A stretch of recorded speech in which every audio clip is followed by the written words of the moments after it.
சாணான். இது உடலுக்கான பெயர் அல்ல, உயிருக்கான பெயர். வல்ல சிவன் கொடுத்த பெயர் சாணான்.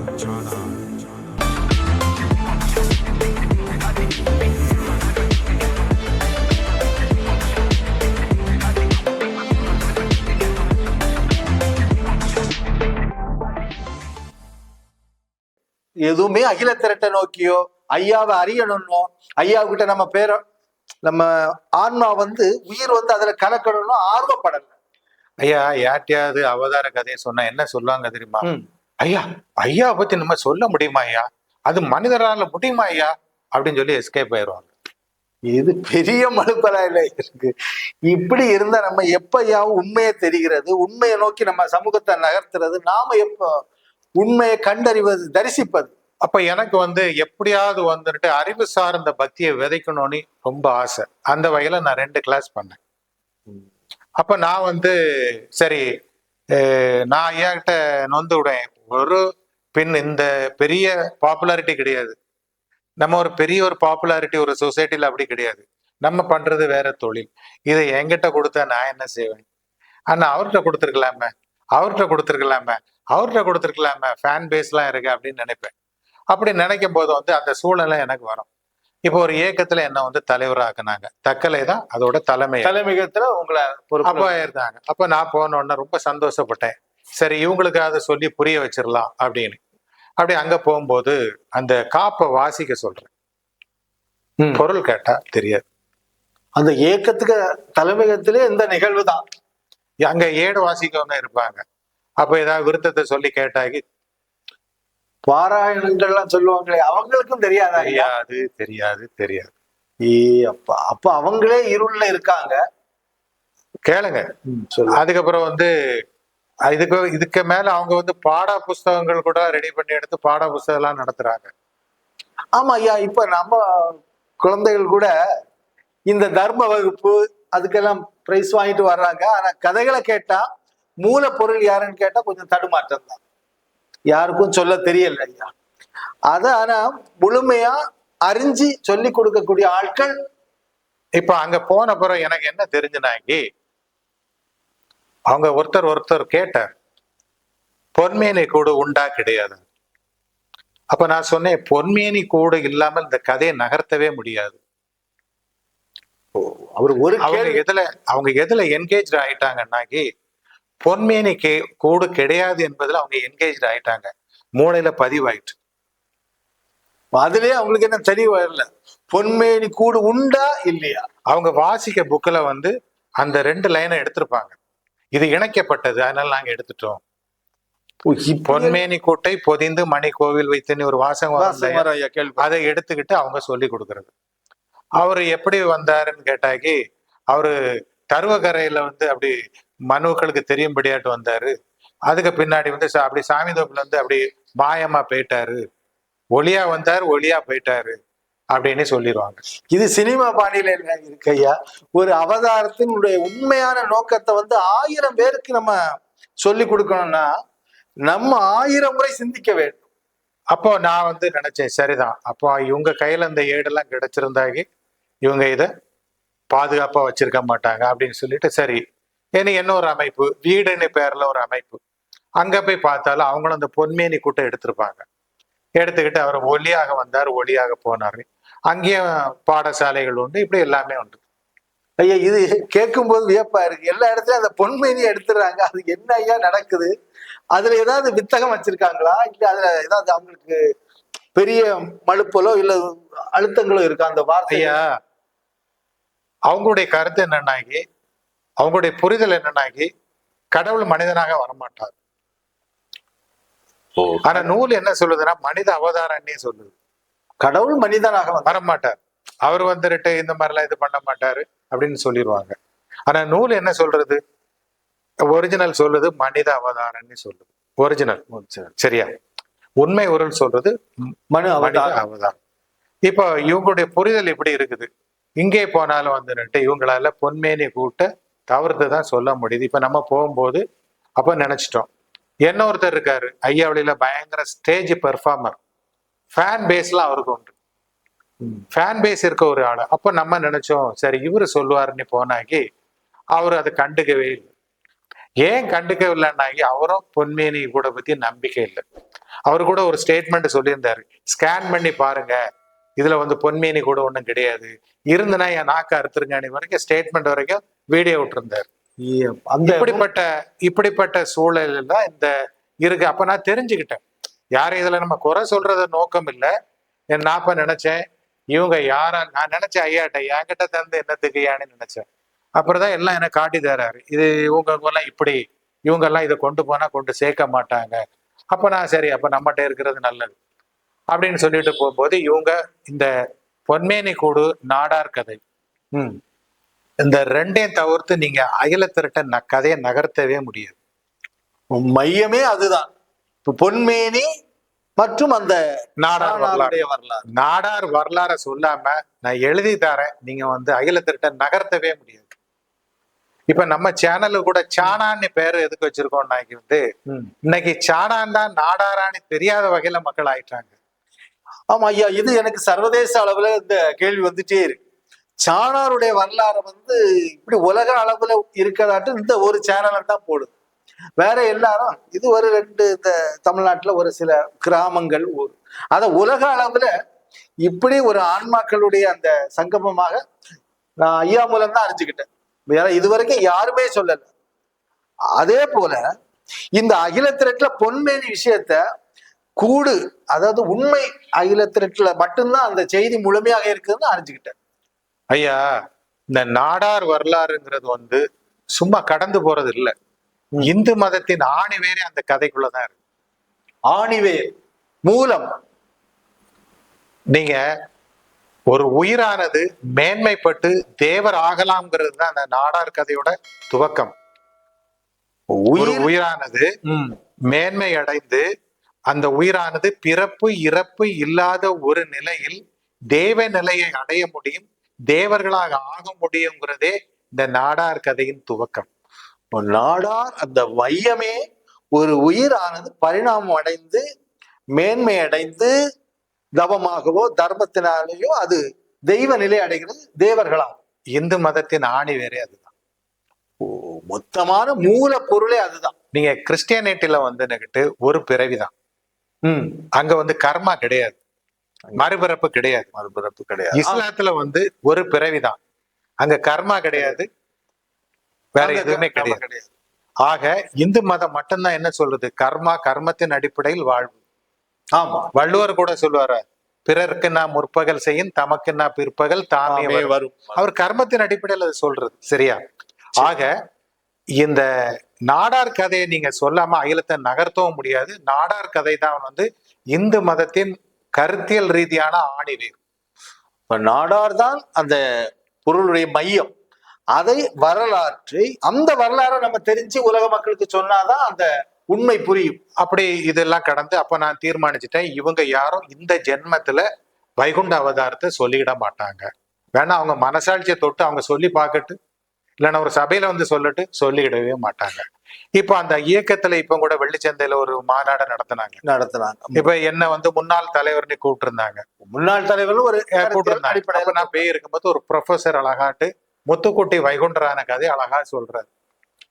படிச்சு மேதாவி ப்ரொஃபசர் முனைவர் அவரே அவ்வளவுதான். அதுக்கு மேல அங்க ஒண்ணுமே இல்லை.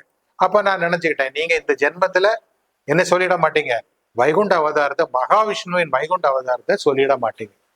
அப்ப ஐயா ஒண்ணு மட்டும் எனக்கு புரியுது, இங்க இருக்கவங்க அந்த காவி தோற்றமும் அந்த வெளியில ஒரு தோற்றமே இருக்குது, அகத்துல இறைவனுடைய அந்த தரிசனம் எல்லளவும் இல்ல, ஜீரோ. அததான் புரியா. அவரு கலைக்கோட்டு முனிக்கு சொல்லுவார், சொல்லுங்க, எனக்காகும் பெயர்களின் இனங்கேளும் மாமுனி. ஆமா, அந்த வரிசை வரும், அற்புதமா இருக்கும். தாம் வந்தோம் என்ற நாமம் அது கேட்டவுடன் எந்தெந்த ஜாதி எல்லாம் ஓடி வருதுல அந்த இதெல்லாம் நல்லா இருக்கும்னு சொல்லுவார். அப்படித்தானே? ஆமா. நான் என்ன நினைச்சேன்னா அப்படி நினைச்சேன், இந்த ஏட்டுல மகாவிஷ்ணுக்கு அவதாரம் இருக்குன்னு சொன்னோன்னா எல்லாரும் ஓடி வந்துருவாங்க, எடுத்துருவாங்க, படிச்சிருவாங்க, ஆக. ஆனா அப்படி எதுவுமே நடக்கல. நீங்க மகாவிஷ்ணு அந்த வைகுண்ட அவதாரத்தை கேட்ட மாத்திரத்துல எல்லாரும் இணைச்சி வர்ற மாதிரி எல்லா ஜாதி மக்களும் வருவாங்கன்னு நினைச்சீங்க, வைகுண்டரை நம்புறவங்களுக்கு. ஆனா இவங்களுடைய அகத்துல வேற நிறைய விதைகள் இருக்கிறது, அதெல்லாம் நீ அப்புறப்படுத்தப்படும். அப்போ நான் வந்து அப்போ வந்து சில பத்திரிகையில விளம்பரம் பண்ணுவேன், மகாவிஷ்ணுவின் வைகுண்டதரம். அப்போ அவர் இது என்ன புதுசா இருக்குன்னாரு. அப்ப நான் சொன்னேன், இது வந்து கடவுள் மனிதனாக வந்த கதை, மனிதன் கடவுளான கதை வந்துட்டு முத்துக்குட்டி கதை, எது சிறந்ததுன்னு. அவரு வந்து முத்துக்குட்டி கடவுளான கதை தான் சிறந்ததுன்னாரு. இவ்வளவு பெரிய அறிவாளி அவர். இது எல்லாமே நமக்கு மகாவிஷ்ணு காட்டி தராரு இவருடைய மனநிலை என்ன எப்படின்னு. அப்ப நான் இங்க விட்டுக்கிட்டு வந்து கிளாஸ் எடுக்கிறதுக்காக வேண்டி எங்க போறேன், வள்ளியூருக்கு போறேன். வள்ளியூர்லயே வகுப்பு எடுத்திருக்கீங்க? ஆமா, வள்ளியூர்ல மாசத்துக்கு ஒருக்கா 2 மாசத்துக்கு ஒருக்கா அங்க வந்து ஒரு சிங்கார நாடார் மண்டபம் ஒண்ணு ஃப்ரீயா கிடைச்சு ஒரு சில அன்பர்களுக்கு மூலமாக. அப்ப அங்க கொஞ்சம் அனௌன்ஸ்மெண்ட் பண்ணி வந்து எல்லாம் கலெக்ட் பண்ணி வச்சுட்டு அங்க என்ன செய்வேன், கிளாஸ் எடுத்துட்டு கொஞ்சம் அன்னதர்மம் எல்லாம் கொடுப்பேன். அந்த மாதிரி எடுத்து பண்ணேன். அப்ப விதைக்கும் போது வந்து ஒரே ஒரு நபர் வந்து அந்த தாம் வந்தோம் என்ற நாமம் அது கேட்ட உடனே ஆவி கட்டி பிடிச்சிட்டாரு. ஐயா, இந்த ஏடை தான் நான் இனி வாசிப்பேன் அப்படின்னு சொல்லிக்கிட்டு இன்னைக்கு வரைக்கும் அவர் இந்த ஏடை தான் வாசிப்பார், மத்த ஏடு வாசிக்க மாட்டார். அப்ப இங்க இருக்கிறதெல்லாம் கற்கள், அது ஒண்ணுதான் வைரம். நான் இப்ப நினைச்சேன் பரவாயில்ல, அப்போ அவர் எழுதியிருக்கிறது உண்மைதான், எல்லாராலையும் வர முடியாது. என்னொன்னு பாத்தீங்களா ஐயா, எந்த நிலையில அவர் சோதிப்பார், எந்த நிலையில இவரை சோதிக்கிறாரு. 16 வருஷம் ஆச்சு இன்னைக்கு ஏடு வெளியிட்டு. அது அவருடைய சோதனை காலம். எப்படி யார் யார் வாரா, யார் யார் விரும்புறா, யார் அவருடைய பக்தி எப்படி இருக்கு. உண்மையான பக்தி அவங்க கட்டாயமா சோதனை பண்ணிதான். அது எந்த கட்டத்துல நமக்கு அந்த சோதனை உண்டு, நமக்கு அதை தாண்டிதான் வந்திருக்கும். எல்லாரும் அதை கடந்து வரணும். நம்மள அந்த சோதனைக்கு உட்படுத்தப்பட்ட ஆளுதான், அதை தாண்டிதான் நம்ம வந்திருக்கோம். அதுல இல்லைன்னு சொல்றதுல இவன் இதை போட்டுட்டு போறானா. எனக்கு எப்படி இதுல ஒரு பெரிய ஒரு நம்பிக்கை என்னாகி, இந்த வைராக்கியம் எப்படின்னாகி, அதுவும் இந்த அகில திருட்டு படிக்கும் போதுதான் அர்ஜுனன் வந்து பாசுபதம் வாங்குறதுக்காண்டி தவம் இருப்பான். ஆமா, அந்த வரலாறு இருக்கு இல்லையா. அப்போ பாசுபதம் வாங்குக்கு தவம் இருக்கும்போது சிவன் வந்து இவனுடைய தவத்தை சோதிக்க நினைக்கிறார். அங்கேயே சோதனை. ஆமா. அப்போ வந்து என்ன செய்வாரு, யமனை கூப்பிட்டு பண்டி வேடத்துல அனுப்புவார். சிவன் வேடன், வேடு வச்சு பார்வதி, அதுக்கப்புறம் முருகர், விநாயகர், நம்ம திருமால் எல்லாரும் போவாங்க. போன உடனே இவர் வந்து ஒரு அம்பு எடுத்து விடுவார், பண்டிகை மேல பட்டிருக்கோம். பண்டி என்ன சொல்லும், அர்ஜுனா அபயம்னு சொல்லிட்டு தவம் இருந்த இடத்துல சுத்தி சுத்தி வரும். அற்புதமா. அப்போ அப்படி சுத்தி சுத்தி வந்த உடனே என்ன நடக்கும், அர்ஜுனன் அதை ஓரத்துல எடுத்து கெட்டின உடனே இவர் சிவன் வருவார்.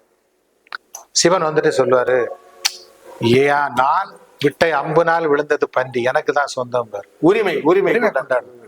நான் பசிக்காண்டி விட்டேன், எனக்கு தானே. அவன் என்ன சொல்லுவான் தெரியுமா, அடைக்கலம் என்று வந்ததை நான் விட்டு விலக போவதில்லை, எனக்கிட்ட அடைக்கலம் வந்தாச்சு நான் அதனால. அப்போ அவரு கேட்பாரு, இருக்கட்டு. இப்போ மொத்தம் 5 ஆண்கள், ஒரு பெண், நீ ஒருத்தன், 7 பேர். 7 பேரை இதை பங்கு வச்சுக்கலாம் பேர். அவர் வந்து டீலிங் பேசுறாரு, சமபந்தி. ஆமா. அப்ப டீலிங் பேசணும்னு சொல்லுவாங்க. அந்த இதுக்கெல்லாம் இங்க இடம் கிடையாது. சூரியன் தட்டு மாறி போனாலும், காலம் கடந்து கலிகாலம் ஆனாலும், அந்தரமெல்லாம் இடிந்து விழுந்தாலும் நான் அடைக்கலம் கொடுத்ததற்கு நான் விட்டு கொடுக்க மாட்டேன். அவ்வளவு உறுதியாக அடைக்கலாம் தன்னை சரணாகதிக்கு. சிவன் வந்துட்டு தெரியாம வந்துட்டு வாள் எடுத்து ஓங்குவா. அந்த ஆளுதான் பார்வதி வந்து காட்சி கொடுத்து அவனுக்கு வந்து பாசுபதத்தை கொடுப்பாங்க. இது வந்து எனக்கு வந்து ரொம்ப பிடிச்ச கதை. ஏன்னா மன உறுதி வந்து அந்த அர்ஜுனனுக்கு மன உறுதி தான் என்னுடைய இன்ஸ்பிரேஷன். அது உங்களுக்கு ஒரு ஆக்கப்பூர்வமான ஒரு இணைப்பு கொடுத்து. எப்பெல்லாம் நமக்கு சோறு வருவோ அந்த பக்கத்தை எடுத்து படிச்சு பார்ப்பேன். அப்ப நமக்கு வந்து என்ன வந்துடும், ஒரு ஊக்கம் வந்துடும், ஒரு மன ஊக்கம், எழுச்சி வந்துடும். இன்ஸ்பிரேஷன். அப்படி இருக்கக்கூடிய சமயத்துல இப்படி கடந்து கடந்து போய்கிட்டு இருக்கு. அப்போ ஒருத்தர் வந்து அதை என்ன செஞ்சுறாரு, எடுத்துக்கிடுறாரு. அவரை எடுத்து அதை வாசிக்கிறார். நிறைய வந்து ஃபேஸ்புக்கு, வாட்ஸ்அப்ல எல்லாம் நம்ம வந்து ஆர்குமெண்ட்ஸை ப்ரொடியூஸ் பண்றோம். இது சம்பந்தமான விவாதங்கள். அப்பதான் நம்ம முதல்ல வந்து மகாவிஷ்ணுவின் வைகுண்ட அவதார செய்தின்னு அந்த மகாவிஷ்ணுவ டைட்டில வச்சு நம்ம வந்து என்ன செய்யறோம், ஆனா அந்த ஃபேஸ்புக் எல்லாம் பண்றோம். மகாவிஷ்ணு அந்த பேரு நீங்க தான் முதல்ல நம்ம அதை இன்ட்ரோடியூஸ் பண்ணி அதை சொல்ற. அதுல ஒரு கம்பீரம் உண்டுயா. நீங்க அவருடைய திருநாமத்திலே ஏகம் ஒரு பரமானதும், இம்மன்ற வாயுவில் சத்து விளைந்தும், சத்திலே சிவன் தோன்றியும், சிவத்திலே சக்தி தோன்றியும், சத்தில் நாதம் தோன்றியும், நாதத்தில் விஷ்ணு தோன்றியும். அந்த விஷ்ணுங்கிற நாமத்துக்கு ஒரு பவர் உண்டு. அந்த வார்த்தையை பார்த்த உடனே ஒரு கம்பீரம். அது வந்து அதுக்கு ஈடு இணையான வார்த்தை கிடையாது. அப்ப நம்ம வந்து சொல்றோம் மகாவிஷ்ணு சொல்லணும்னா எல்லாரும் ஆச்சரியமா பாக்குறாங்க. அப்ப வந்து இது ஸ்ப்ரெட் ஆகுது. ஃபேஸ்புக் மூலமாக, வாட்ஸ்அப், நான் எங்க எழுதினாலும் அப்படிதான் எழுதுறேன். சோசியல் மீடியால இந்த ஒரு வார்த்தை ஹைலைட் ஆகுது எல்லா இடமும். நிறைய ஃபாலோவர்ஸ். ஓகே. ஆனா இதுல பலர் வந்து நாராயணர் வைகுண்டன்னு சொல்லுவாங்க. ஆனா படிக்கிறது முத்துக்குட்டி வைகுண்டரான இடம் தான் படிப்பாங்க. இல்ல, நான் 99% மக்கள் அப்படிதான் இருக்காங்க. முத்துக்குட்டி வைகுண்டம் தான் சொல்லுவாங்க தவிர அத உள்ளத்துல அதான் வச்சிருக்காங்க. அவங்க யாரை ஏமாத்துறாங்கன்னு தெரியல. அவங்களே ஏமாத்துறாங்க, தானே ஏமாற்றி. அல்லது வரும் தலைமுறைக்கு வந்துட்டு தவறான, அதாவது மாங்கான்னு இருக்கிறத மாங்காக்கு எக்ஸ்பிளனேஷன் சொல்லணும். மாங்காணி வாசிக்கிட்டு தேங்காய்க்கு பொருள் சொன்னா எப்படி சரியாகுமா? அது முற்றிலும் அது மாதிரிதான். நீங்க முத்துக்குட்டி வைகுண்டரானார் இல்ல சம்பூர்ண தெய்வம் வைகுண்டனார்னு இந்த நூல்ல இருக்கிறத சொன்னாங்கி சரி, இந்த நூல் இப்படி இருக்குன்னே தெரியும். ஆனா அதெல்லாம் மறைச்சிக்கிட்டு நாராயணர் வைகுண்டம்மான்னு சொல்லிட்டாகி, அப்ப எதிராளியோ இல்லோட கேட்கறவங்க என்ன நினைப்பாங்க? ஏடு கரெக்டா தான் இருக்குது. இல்ல, இது இப்போ இந்த சம்பவத்தை பார்க்கும்போது முற்றிலும் அந்த பாராயணம் செய்தவர்கள் அப்படியே சரித்திரத்தை மறைச்சு மறைச்சு மறைச்சு மறைச்சு பைசா வாங்கிட்டு போயிட்டே. ஐயா, ஒரு அற்ப காசுக்காக வேண்டி ஒரு புக்கு ஒருத்தர் எழுதியிருக்காரு. இன்னைக்கு சாணான் தான் நாடானே, சாணானுக்கே தெரியல, நாடானுக்கே தெரியல. அது மாதிரி தாளமது ஏறி தைரிய பால் எடுத்துன்னு ஒரு வரி உண்டு. ஆமா, அந்த தாளம்னாக்கி என்னது? பனைமரம். இப்ப இருக்க தலைமுறைக்கு தெரியுமா? தெரியாது. தெரியாது. பனைமரத்தே நிறைய பேர் பார்த்தே பல வருஷம் ஆச்சு இல்லையா? இப்போ அப்படி இருக்க நேரத்துல அவர் எழுதுறாரு, தாளமதில் ஏறி தைரிய பால் வாங்கி, பனைமரத்துல ஏறி சான்றோர்கள்லாம் வந்து பதநீர் எடுத்து வாங்கி குடிச்சு வாழ்வாங்கன்னு அதோட பொருள். அவர் என்ன எழுதியிருக்காரு தெரியுமா? தாளம்ங்கிறது சகஸ்திராதளம். இவங்களா ஒரு ஆமா, அது வந்து தாளம், அது ஏறுறது வந்துட்டு குண்டலில இருந்து இந்த இது வழியாட்டு முதுகு வழியாட்டு சரசராத்துக்கு போய் அங்க இருந்துட்டு என்னது தைரிய பாலுங்கிறது வந்து அந்த கொண்டையமுது இருக்கு இல்லையா, அதை எடுக்கணும்னு சொல்லிட்டு பொருள் எழுதியிருக்காரு. இது கொஞ்சம் அவரு யோகா நூலை படிச்சுட்டு அவருக்கு கருத்தை அப்படி சேர்த்து முடியாது. அதாவது மையமே மாத்தி சொல்றது. ஐயா, அரண்டவனுக்கு இருண்டதெல்லாம் பேய். எதை எடுத்தாலும் ஒரு கதை பிடிக்கலையா, உடனே வந்து புரியலையா, சொல்ல முடியலையா, இது குண்டலினி யோகம். இதுக்கு மேல இப்போ சமீபத்துல நான் வந்து ஒரு யூடியூப்ல வந்து ஒண்ணு பார்த்தேன். அவரு மிகப்பெரிய ஒரு பாராயணக்காரர். அப்ப அவருக்கு அது முன்கதை இது வாசிக்கிறாரு. எப்படி வாசிக்கிறான்னா, தங்க மலையில் மீதில் இருந்த பொன்கூட்டை எடுத்து, இதுல மலை என்றால் சகஸ்ராதளம் இப்படின்னு சொல்லிக்கிட்டு அவர் வந்து அந்த கதைக்கு வந்து எதை கொண்டு ஒப்பிடுக்கிறாரு? உடல் கூறு தத்துவத்துல குண்டலினி சக்தி போறதை வச்சு சொல்றாரு. பூலோகம் உள்ளளவு பொய்யருகி மெய்வாழ என்ற வாசகத்துக்கு ஏற்ப இனிமேல் பொய் அருகி மெய்வாழும் நமக்கு உறுதுணையாக ஐயா நாராயணரும் அம்மை உமைவளும் நமக்கு அருள் புரிவார்கள். இதை மெய்யென்று நம்பியவர்களுக்கு நிச்சயமாக பரிபூர்ண வாழ்வு கிடைக்கும். இது பலருக்கு சென்றடைய வேண்டும் என்று நம்புகின்றவர்கள், விரும்புகின்றவர்கள் நிச்சயமாக ஷேர் செய்யுங்கள், சப்ஸ்கிரைப் செய்யுங்கள். அவதார கதை தொடர்ந்து இந்த சாணான் யூடியூப் சேனலில் வந்து கொண்டிருக்கும். வரும் ஐயா ஒன்று.